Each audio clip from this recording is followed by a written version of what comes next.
Hello friends, this Abhishek Kumar. Most welcome to our channel modern science institute. तो आज हम लोग 10th क्लास बिहार बोर्ड का ऑफिशियल मॉडल पेपर साइंस का सोल्यूशन करने वाले हैं। पिछले वीडियो में हम लोग ऑब्जेक्टिव का क्वेश्चन सोल्यूशन किए थे।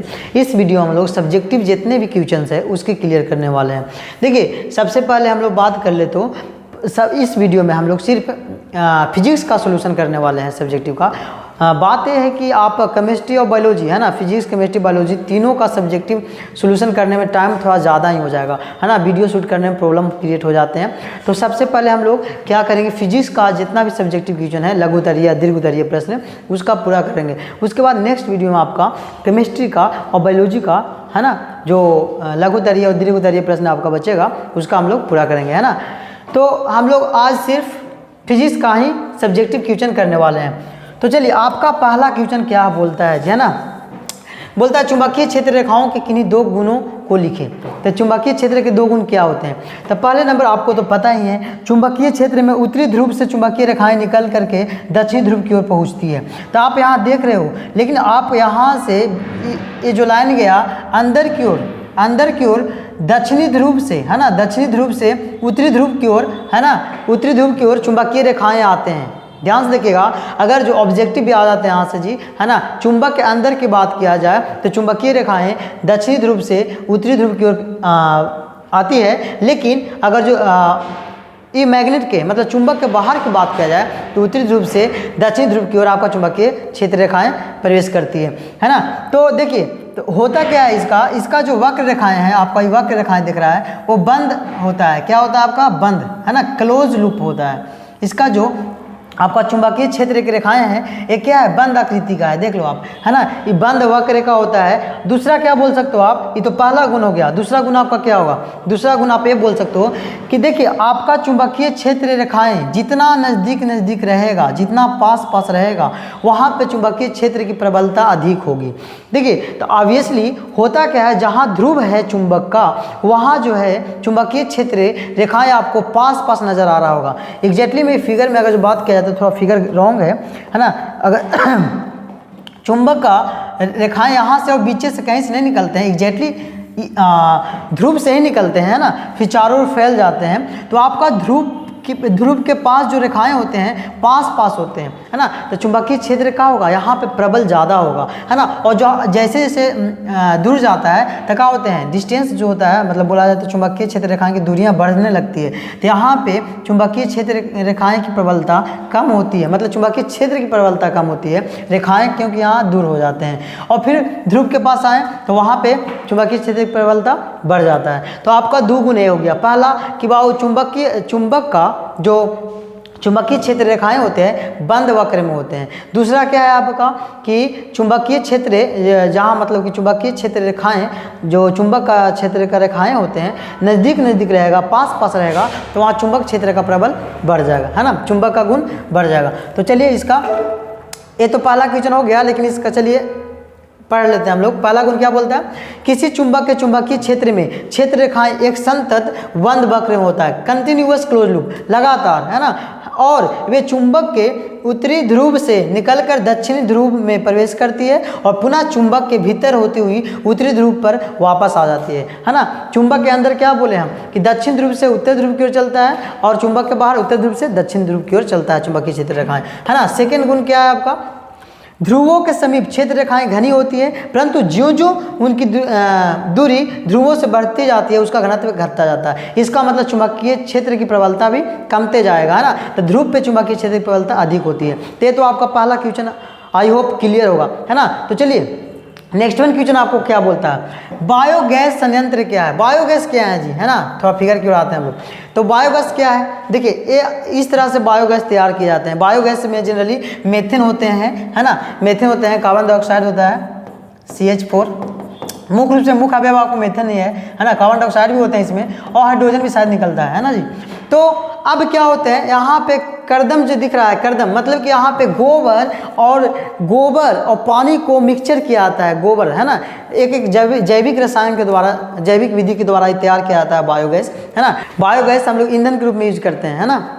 चलिए देखिए, तो कर्दम जो है ना, गोबर और पानी का मिक्स करके हम लोग यहाँ पे टंकी में डालते हैं। देखिए गोबर भी हो सकता है, सड़ी गली जो पदार्थ होते हैं जो भी, उसको मिला करके यहाँ डालते हैं और इसमें कुछ बैक्टीरिया डाल देते हैं, है ना। और बैक्टीरिया क्या करता है, ऑक्सीजन के अनुपस्थिति में क्या करता है, इसको अपघटित करता है और अपघटित करने के बाद इससे गैस निकलता है, मीथेन, कार्बन डाइऑक्साइड। और यहाँ पे जो गैस है इसको पैक कर लिया जाता है और गैस को बाहर निकाल दिया जाता है, एक टंकी में फिल कर दिया जाता है। फिर उसके बाद अब जो यहाँ पे क्या होते हैं, जो बच जाते हैं, मतलब कि जो प्रोसेस होने के बाद उसके बाद क्या होता है, इसके द्वारा उर्वरक के रूप में बाहर निकलता है। एक तरफ से खाद भी बन जाता है आपका, है ना।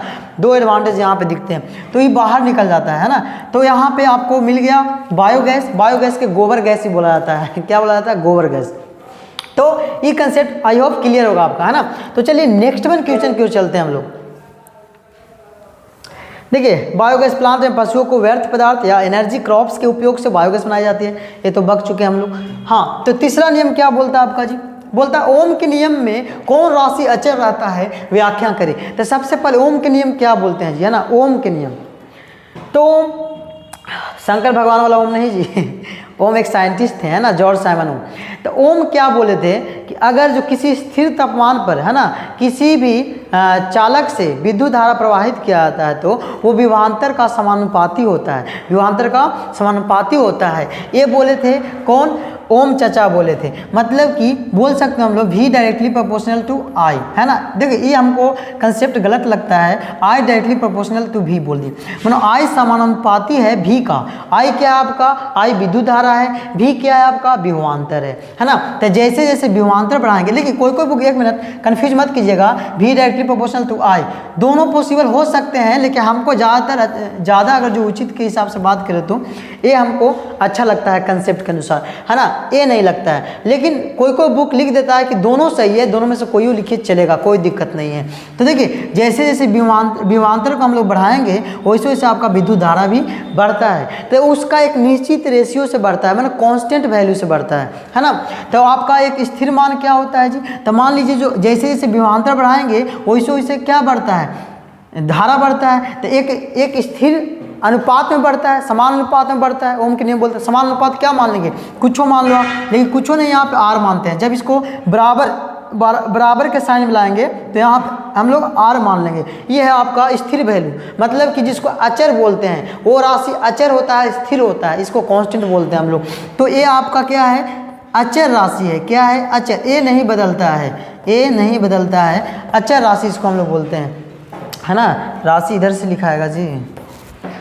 चलिए तो ये समझ में आ गया। ओम के नियम में जो आर है इसको प्रतिरोध भी बोलते हैं, प्रतिरोध का मान क्या होता है, अचर होता है ना। तो ये क्वेश्चन क्लियर हुआ आपका। चलिए आगे की ओर हम लोग आते हैं। क्वेश्चन नंबर 4 क्या बोलता है, वायवीय प्रकीर्णन तरंग लंबाई पर किस प्रकार निर्भर करती है, मतलब प्रकीर्णन तरंग की लंबाई पर किस प्रकार निर्भर करती है। तो देखिए प्रकीर्णन कैसे निर्भर करता है जी, हम बताते हैं। रुकिए, ये वाला पेन दिख रहा है जी, नहीं दिख रहा होगा, इसका कलर थोड़ा लाइट है। चलिए ये सही दिखेगा। देखिए तो होता क्या है कि वायवीय प्रकीर्णन तरंग की लंबाई पर निर्भर करता है, तरंगदैर्ध्य पे कैसे निर्भर करता है। तो आपको पता होगा बैगनी का तरंगदैर्ध्य सबसे कम होता है, और लाल रंग का तरंगदैर्ध्य जो होता है सबसे अधिक होता है। क्या होता है, सबसे अधिक होता है। तो जिसका तरंगदैर्ध्य अधिक होता है उसका प्रकीर्णन कम होता है, और जिसका तरंगदैर्ध्य कम होता है उसका प्रकीर्णन ज़्यादा होता है आपका, है ना। तो आप ऐसे भी देखे होंगे कि जब सूर्यास्त और सूर्योदय के समय सूर्य लाल दिखाई देता है। क्योंकि वायुमंडल से उसको ज़्यादा दूरी तय करना पड़ता है। और अगर जो 12 बजे की बात करें तो सूर्य हम लोग का उजला दिखाई देता है, क्योंकि वहाँ हम लोग के लगभग सारा जो लाइट है ना, सातों का सातों रंग जो होते हैं प्रकाश का, हम लोग के आँख तक पहुँच जाते हैं। इसलिए सूर्य उस समय 12 बजे हम लोग क्या दिखता है, उजला दिखता है।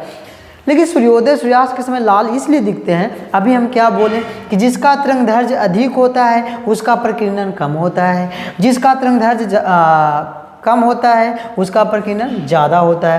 तो बैगनी का प्रकीर्णन कम होने के चलते क्या होता है, सूर्योदय सूर्यास्त के समय पहले उसका प्रकीर्णन हो जाते हैं, और तरंगदैर्ध्य लाल कलर का अधिक है तो उसका प्रकीर्णन कम होने के चलते हम लोग का फाइनली आँख तक के लाल कलर का जो रंग है लाल कलर का रंग क्या बोल रहे हैं, लाल रंग जो प्रकाश है हमारे आँख तक पहुंच जाते हैं, है ना। तो इसलिए लाल कलर का हम लोग का प्रकीर्णन कम होता है। लेकिन हम लोग का बात क्या है कि प्रकीर्णन तरंग की लंबाई पर किस तरह निर्भर करता है, तो आपको बता दिए तरंगदैर्घ्य अगर जो अधिक रहेगा तब प्रकीर्णन कम होगा, और तरंगदैर्घ्य कम रहेगा तब प्रकीर्णन अधिक होगा, है ना। क्लियर, आई होप ये समझ में आया होगा। चलिए इसका डेफिनेशन पे क्लियर करते हैं हम लोग।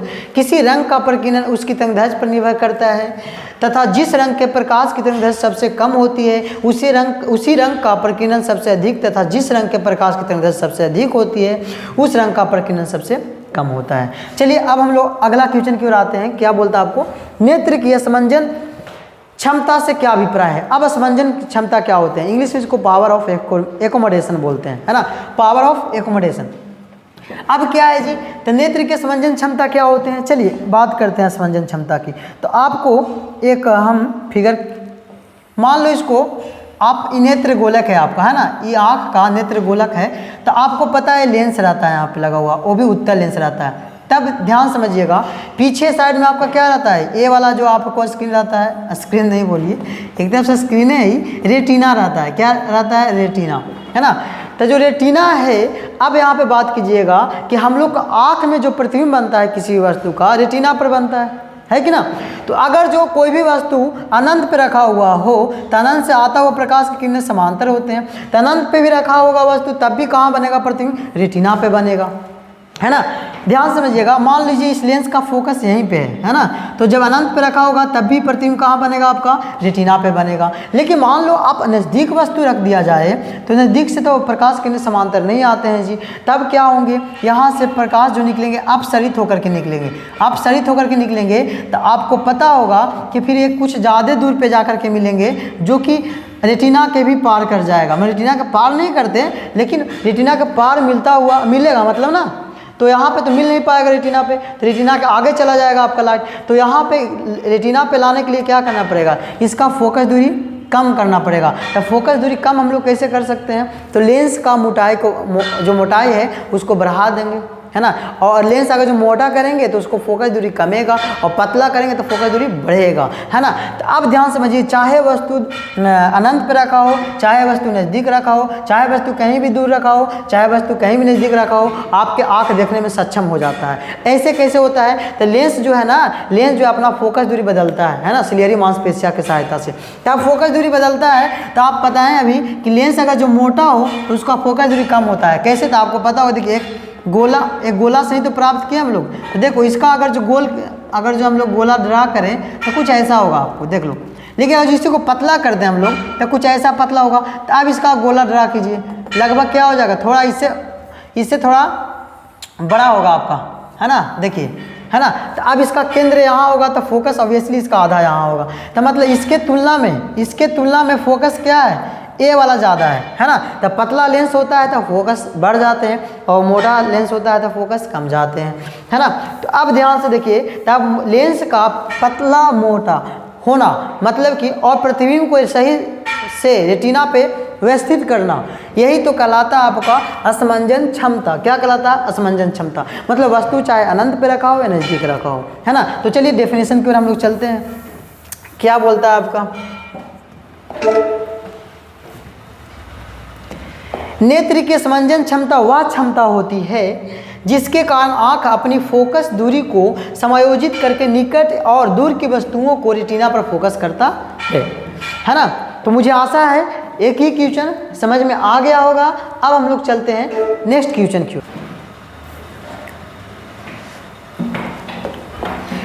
क्या है आपका क्वेश्चन, किसी माध्यम के अपवर्तनांक को परिभाषित कीजिए, इसकी इकाई क्या है। तो अपवर्तनांक किसे कहते हैं, है ना, रिफ्रैक्टिव इंडेक्स, है ना। तो अपवर्तनांक क्या होते हैं, निर्वात में प्रकाश की चाल, निर्वात में प्रकाश की चाल, फिर बटा किसी भी माध्यम प्रकाश की चाल, किसी भी माध्यम में प्रकाश की चाल के अनुपात को हम लोग क्या बोलते हैं, अपवर्तनांक बोलते हैं, जिसको म्यू द्वारा भी सूचित किया जाता है या कभी कभी एन भी लिख देते हैं, इसको अपवर्तनांक कहते हैं। प्रकाश की चाल, इसको और प्रकाश की चाल को क्या निर्वात प्रकाश की चाल सी लेते हैं और किसी माध्यम प्रकाश की चाल भी लेते हैं, तो म्यू बराबर सी बटा भी होता है आपका, है ना। तो ये है आपका अपवर्तनांक का परिभाषा। लेकिन अपवर्तनांक भी दो तरह का होता है, निरपेक्ष अपवर्तनांक और एक होता है आपको सापेक्षिक अपवर्तनांक या अपेक्षिक अपवर्तनांक, है ना। तो आपको क्या होता है, अब इसको पूछ रहा है आपका कि इकाई क्या है इसका, है ना, इसका यूनिट क्या है आपका। तो इकाई देखिए जिसकी मात्रक विहीन है, मतलब इसका कोई भी इकाई नहीं होता है। कैसे नहीं होता है, तब प्रकाश की चाल को हम लोग मीटर प्रति सेकेंड में नापते हैं, है ना। तो नीचे भी मीटर प्रति सेकेंड होगा कि नहीं होगा। तो ये से क्या हो जाते हैं, आपका कट हो जाते हैं, मतलब इसको हम लोग कैंसिल आउट कर देते हैं। तो अब क्या हो जाएगा, कुछ नहीं बचेगा, मतलब आपका इकाई नहीं होगा इसमें, है ना। तो ये क्या होता है, मात्रक भिन्न होते हैं, है ना। तो ये अपवर्तनांक का डिफरेंशिएशन आपको समझ में आया। चलिए एक क्वेश्चन भी आपको समझ में आ गया होगा, ठीक कट हो जाता है। क्या है, बड़े बांधों के निर्माण में आने वाली समस्याओं को लिखिए, है ना। तो बड़े बांध के निर्माण में क्या क्या समस्या उत्पन्न होते हैं जी। मानव आवास नष्ट हो जाते हैं। दूसरा क्या आपका, कृषि योग्य भूमि का बहुत बड़ा भाग जल में डूबकर नष्ट हो जाता है ना। मान लो आपका नहर गुजर रहा है आपके गांव के बगल से या कहीं से आसपास, तो आप बड़ा बांध बनाओगे तो होता क्या है, इसमें जल का स्तर जो होता है, जल का लेवल बढ़ जाता है, और जल के लेवल बढ़ने से क्या होंगे, आसपास के गांव जो रहेंगे वो पानी का शिकार हो जाएगा, है ना, पानी में डूब जाते हैं, है ना। अगल बगल जो पेड़ पौधे जाते हैं या फसल करने योग जो खेत रहता है वो उसका जो फसल नष्ट हो जाते हैं, है ना, और जो खेत होते हैं वो भी फसल योग नहीं रह पाते हैं, है ना। तो ये क्वेश्चन सिंपल सा था, आपको तो समझ में आ गया होगा। चलिए आगे चलते हैं। क्वेश्चन नंबर 8, नेत्र अपने अंदर आने वाले प्रकाश की मात्रा को किस प्रकार नियंत्रित करता है ना। तो बहुत से स्टूडेंट लोग का कन्फ्यूजन रहता है जी, है ना। प्रकाश का नियंत्रण पुतली करता है, क्या करता है आपको, पुतली, है ना।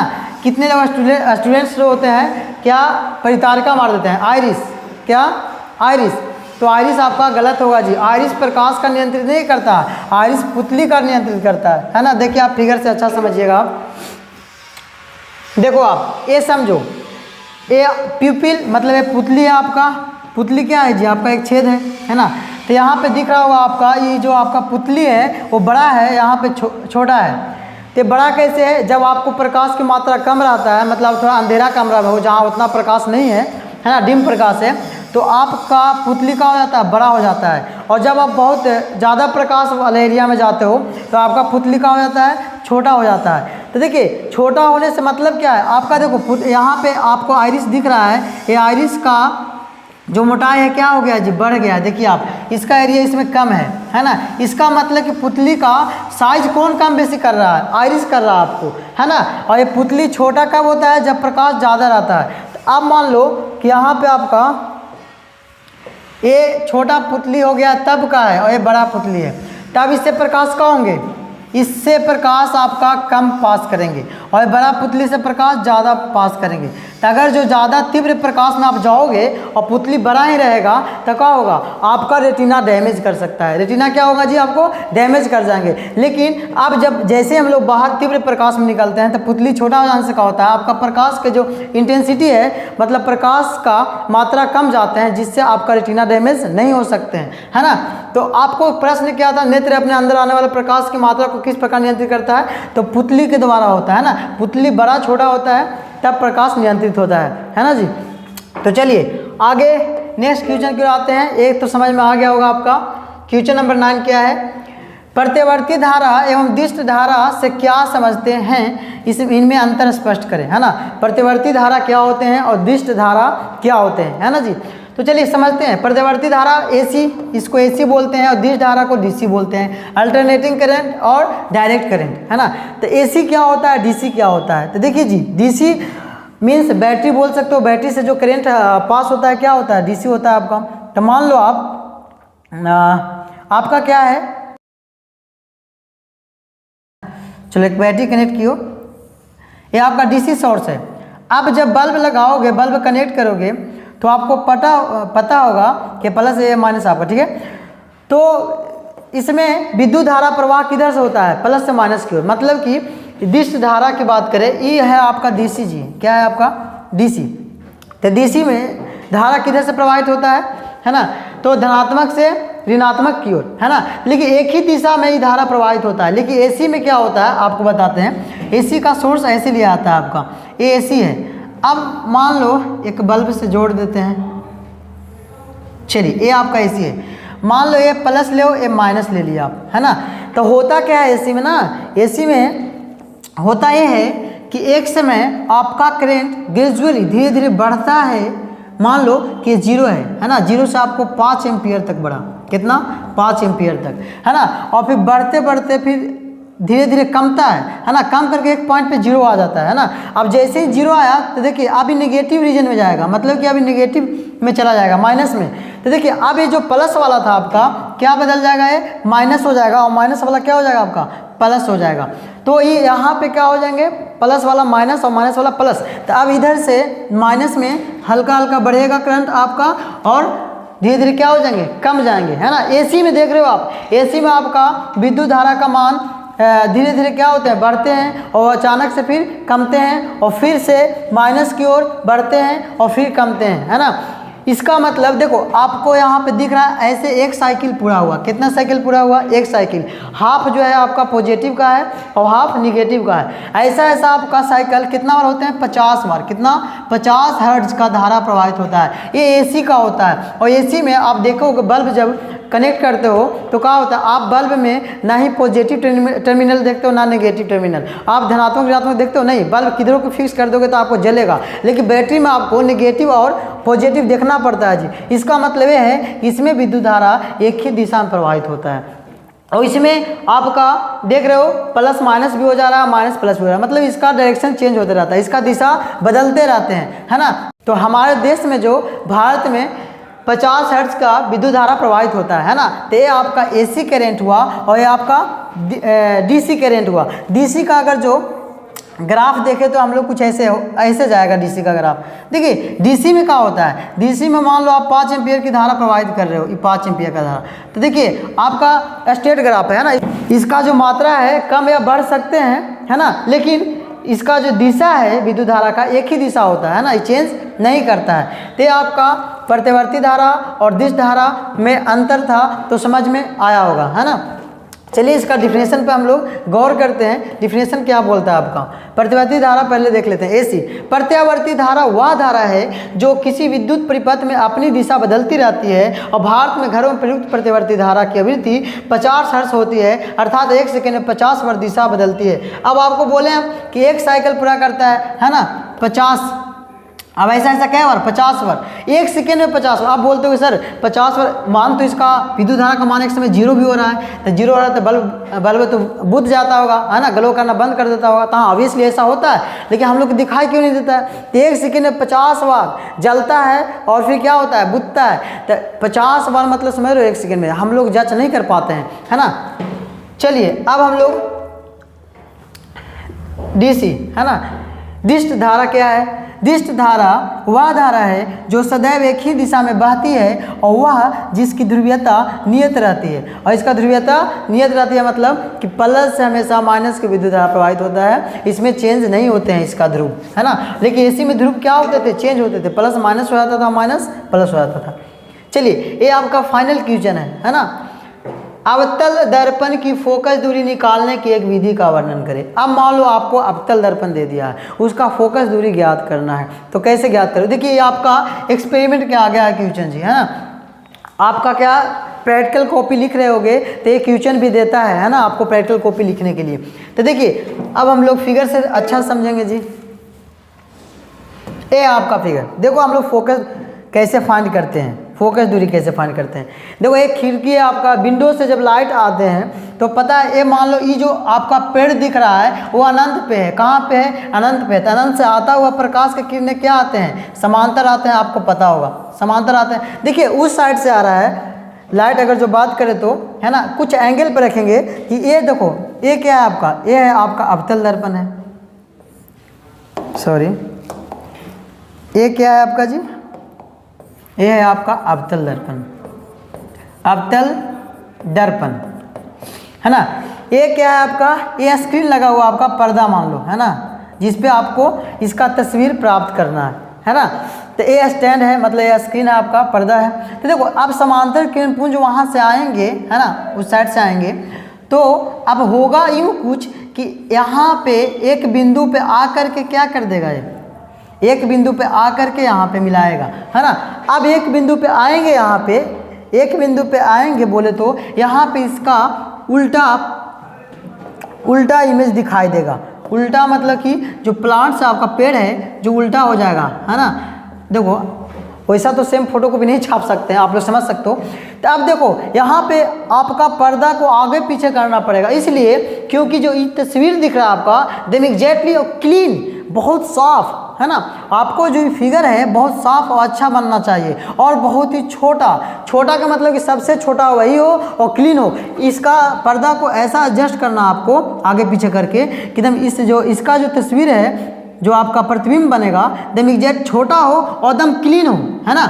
तो अब हम लोग क्या करेंगे, यहाँ से और जो मिरर की दूरी है इसके बीच हम लोग दूरी को क्या कर लेंगे, नाप लेंगे। अब यही दूरी तो है आपका क्या, फोकस दूरी। क्या है आपका फोकस दूरी। यहाँ पे स्केल फिक्स करेंगे, स्केल रखेंगे और इससे हम लोग फोकस दूरी पता कर लेंगे, है ना। तो आज के क्लास में इतना ही, है ना। आपका आज का फिजिक्स का जितना भी सब्जेक्टिव क्वेश्चन थे वो क्या हो गए, खत्म हो गए, है ना। नेक्स्ट वीडियो आपका केमिस्ट्री और बायोलॉजी का आने वाला है ना। तो आई होप ये वीडियो आप लोग को बहुत अच्छा लगा होगा, है ना। तो फिर मिलेंगे, तब तक के लिए bye bye, love you forever, जय हिंद जय भारत।